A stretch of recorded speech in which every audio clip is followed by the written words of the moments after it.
international phone.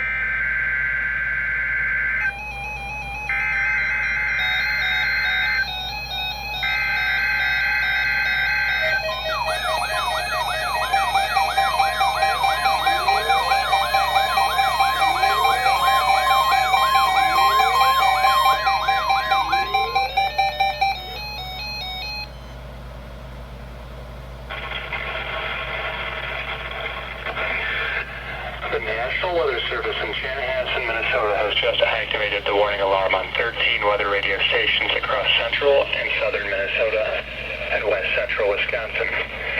During dangerous weather situations, these specially built radios are automatically activated to warn for the hazard. Tests of these radios are normally conducted by the National Weather Service in Chanhassen every Wednesday at 1 p.m. If severe weather threatens the area near the normal test time, the test will be postponed until the next good weather day. The warning alarm will be activated for special watches, warnings, and statements affecting central and southern Minnesota and west central Wisconsin. This concludes the test of the warning system. We now return to normal programming.